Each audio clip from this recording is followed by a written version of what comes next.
Bonjour, bonjour, bonjour et rebonjour. Je me présente Louis69 et il me fait plaisir de vous recevoir une fois par semaine pour l'émission d'affaires publiques Info Louis. Ma première question, vous ai-je dit bonjour? Non, non, non, non, c'est une blague. Qu'est-ce qu'on s'amuse, c'est fou. Avec moi, quelques collaborateurs tout aussi sympathiques que je puisse l'être. Non, non, non, ne quittez pas, c'est une blague. Qu'est-ce qu'on se marre? Il est bien le seul à s'amuser, l'enculé. Qui, quoi? Qui a dit ça? Allez, c'était un homme. OK, oui, d'accord. Passons à nos collaborateurs.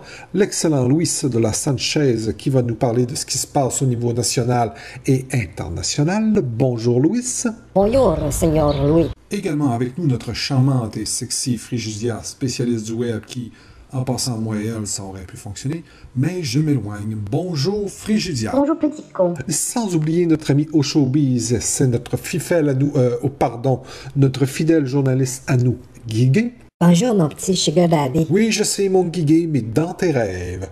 Le temps file, c'est fou, mais ce n'est pas tout. Aujourd'hui, nous aurons un invité spécial. Mais avant tout, nous allons parler avec Louis pour savoir ce qu'il nous a concocté comme nouvelle. L'émission ne fait que commencer. C'est vraiment l'imbécile heureux. Si je te pogne mon je vais te crever. Cache-toi pas derrière ta caméra. Je m'éloigne encore. Rebonjour, Louis. Bonjour, Seigneur Louis. Où êtes-vous présentement? Je suis présentement près de la porte Saint-Jean pour vous présenter la petite entrevue que j'ai faite avec la première ministre. Oui, oui, je suis ému, Louis, alors que vous avez eu le privilège d'interviewer la dame de de béton. Si, Seigneur Louis, écoutez ce qu'elle a à nous dire. Il y a quelques semaines que vous avez été porté au pouvoir, Madame Parois. Quelles seront les prochaines mesures que votre gouvernement appliquera? Je tiens à vous corriger, monsieur, ce n'est pas Parois, mais Marois. Mais Marois? Si, señoritas, mais Marois. Vous sortez d'où, vous? Mexico, je vous jure. Bon. Une de nos mesures concerne les hommes. Tous ces petits garçons m'accommodent. Eh oui, messieurs, désormais au Québec, il y aura une loi vous obligeant à uriner assis. Si, vous avez bien compris, mes petits schnappants. Et pourquoi assis, señoritas, mais Marois? Je vous ai dit que je me nommais Marois, c'est pourtant pas compliqué. Désolé, señoritas, est-ce qu'il peut vous appeler Madame Tétonne? De béton? Oui, ça ira. Pourquoi oublier les hommes à faire pipi assez? Je n'aurai qu'une réponse. Étant donné que la plupart des Québécois sont des moutons soumis, alors ils se doivent tous d'avoir une maman pour les éduquer. Alors je serai la maman de tous les Québécois et complice des Québécoises. Je ne suis pas certain de bien comprendre pourquoi cette mouillure. Écoutez, mon petit, il est temps pour les hommes de comprendre le bon sens féminin. Les éduquer à la bonté et à la gentillesse féminine. Señoritas Béton, avez-vous d'autres mesures que votre gouvernement souhaite adopter concernant l'économie? Certainement, je me propose de favoriser l'embauche à des postes décisionnels. Toute personne de sexe féminin ou à la limite de sexe masculin, à condition qu'il soit d'orientation sexuelle non traditionnelle. Je veux mettre ainsi un frein à la discrimination envers les femmes et les homosexuels. Un gros programme, señoritas Béton. Si, mon petit homme. Alors, je vous remercie de votre participation à cette entrevue. Ça a été un réel plaisir. Quelle charmante femme que cette dame de béton, dominatrice comme je les aime. Grrr. Et comment s'est déroulée la dernière session à l'Assemblée nationale, Louis? Sainte-Marie de Jésus, très bien. Les mesures de sécurité ont été très efficaces. Ah oui? Donnez-nous un exemple. Bien, on a interdit à toute personne anglophone d'approcher à distance de tir de l'Assemblée nationale. Certainement une mesure très efficace. Et à l'international, mon espèce d'immigrant préféré. Ce matin, je suis allé en Syrie. Productifs, ces immigrants mexicains. On leur donne même pas le salaire minimum et ils font Québec-Syrie aller-retour dans la même journée. Sacré Louis. Sainte-Marie de Jésus, si, Seigneur Louis. Et qu'êtes-vous allé faire, mon bon ami, en Syrie? Interviewer les jeunes victimes de la guerre et de l'inaction de l'ONU. Vous avez un reportage à nous proposer? Si, Seigneur. Écoutez, je suis présentement en Syrie en pleine zone de combat.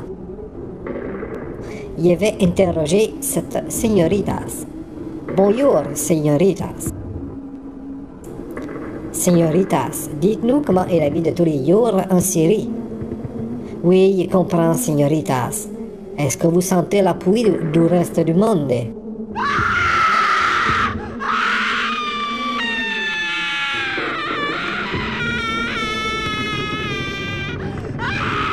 Sainte Marie de Jésus, si je comprends bien, tout ne peut que s'améliorer.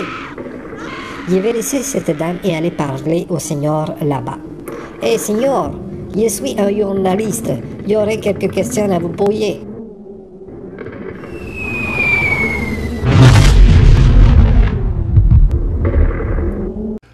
Étonnant. Je crois que nous pouvons être fiers au Canada de voir à la paix dans le monde, à condition que ça ne nuise pas à nos relations d'affaires avec la Chine et la Russie.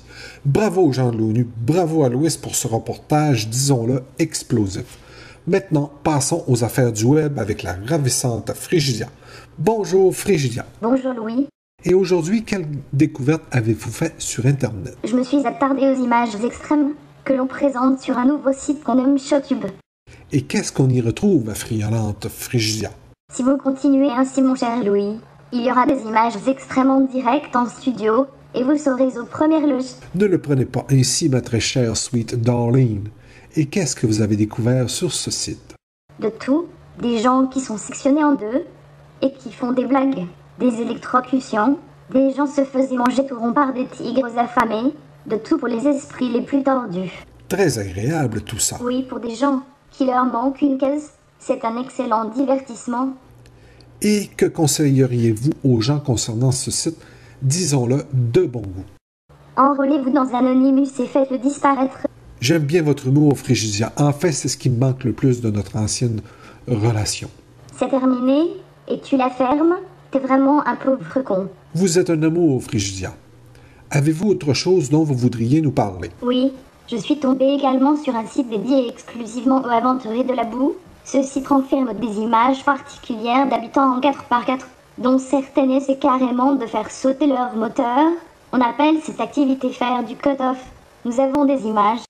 Allez, montrez-nous ça.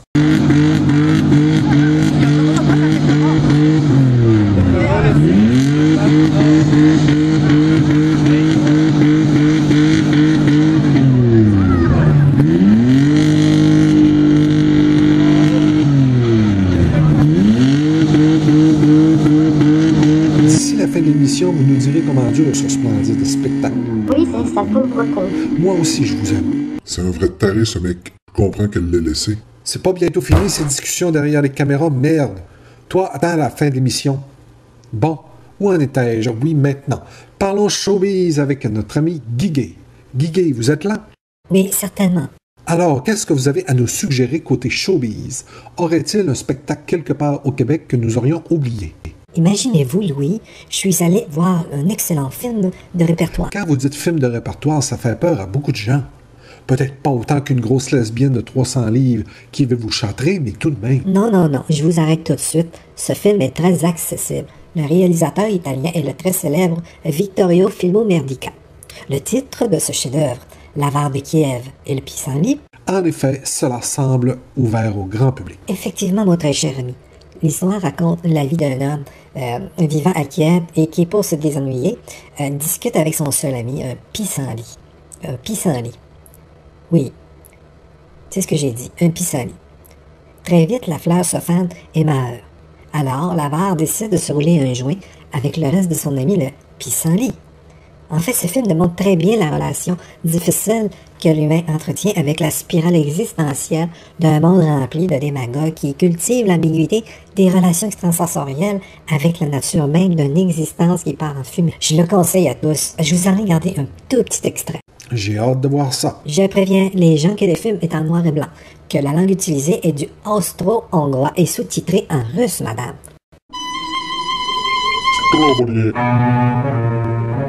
O,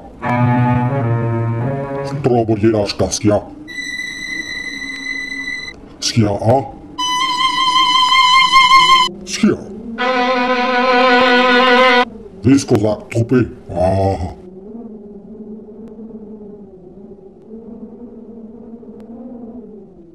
Skia.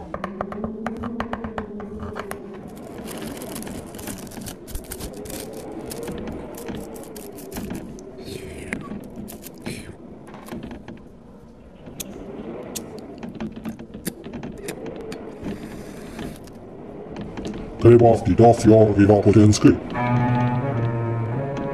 Molo l'alcolo. Schia.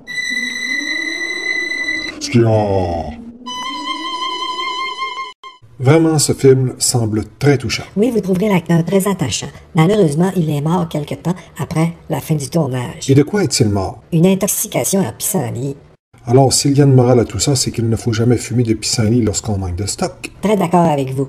Alors, on attend impatiemment votre prochain reportage. Oui, j'irai à l'ouverture d'un nouveau bar. Mais je vous en dis plus long la prochaine fois. Tourlou. Tourle, à la prochaine, Guiguet. Allons voir Frigidia pour savoir si finalement le Redneck a fait sauter son moteur. Alors, Frigidia, où en sommes-nous rendus avec notre moteur? À vrai dire, rien du tout. Le moteur tourne toujours. Il semble au bord de l'explosion. Je ne cesse d'apprécier ce son, c'est presque aussi beau que la 5e symphonie de Beethoven, et je n'exagère à peine. À vous qui nous écoutez, restez là. Tel que promis au début de l'émission, nous recevrons sous peu un invité surprise. Une petite publicité et nous serons de retour. J'ai jamais vu un animateur aussi pourri. C'est une vraie merde, ce mec. Tu me cherches, tu viens de me trouver mon Dans les moments difficiles, nous avons toujours été présents, réconfortants et aimants. Encore aujourd'hui, nous sommes là pour s'occuper du cadavre, peu importe son état. Vous êtes seul et attendez la mort. Si cela peut vous consoler, dites-vous qu'une fois exposé dans un de nos nombreux salons, tout le monde dira de vous comment vous étiez si gentil et si intelligent. Certes, vous n'avez plus le contrôle de vos sphincters, vous vomissez vos tripes et vous savez qu'il ne vous en reste plus pour longtemps. Faites affaire avec nous. Nous irons vous chercher ou ce qui reste de vous une fois votre cœur arrêté.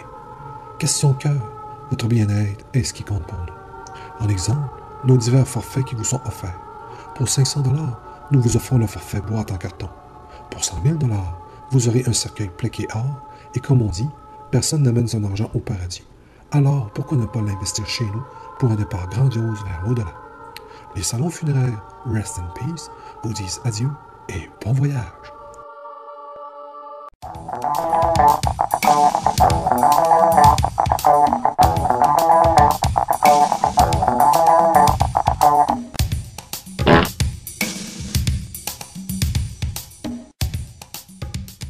C'est touchant de voir des gens aussi près de nous jusque dans la tombe. Dans le règne animal, ils feraient certainement partie des charognards. Je les imagine très bien en vautours. Bon, je les remercie tout de même pour leur commandite. C'est moi, Louis 69, qui reçoit un invité mystère. Et oui, nous ne pouvons divulguer son nom car c'est un haut dirigeant de la santé publique qui désire garder l'anonymat. Car ce qu'il a à nous raconter est très drôle mais surtout explosif. Je crois qu'on va bien se marrer, mes chers amis, et nous allons donc l'appeler Patof. Bonjour, Patof. Bonjour, monsieur Louis 69. Et si nous commencions par ce qui intéresse notre public, c'est-à-dire la maltraitance envers les aînés et pourquoi pas les handicapés? Tout d'abord, je voudrais vous remercier pour votre invitation. En ce qui concerne la maltraitance envers les aînés et personnes handicapées, laissez-moi vous dire que nous, de la santé publique, et tous les organismes faisons notre possible pour qu'il n'y ait plus de maltraitance envers notre clientèle en perte d'autonomie, ou plutôt que les Québécoises et Québécois en entendent plus parler. Expliquez-nous comment vous faites pour aider les personnes vulnérables lorsqu'il y a dénonciation. La première étape consiste à prendre en note la plainte. Étant donné que nous voulons préserver la réputation du système de santé québécois, ou à tout le moins ce qu'il en reste, nous expliquons aux plaignants qu'il ferait mieux de se taire, de ne pas en parler et laisser la plainte faire son chemin. Ainsi, si la personne est gravement malade, cela nous laisse l'espoir qu'elle décédera avant que le tout aille plus loin. Par contre, si cela s'avère nécessaire, nous avons une équipe d'avocats chevronnés qui convaincra le dit plaignant à renoncer à aller plus loin. C'est merveilleux, M. Patof, et tout ça payé à même nos impôts. Et pour les cas plus difficiles, que faites-vous? Pour les plaignants plus récalcitrants,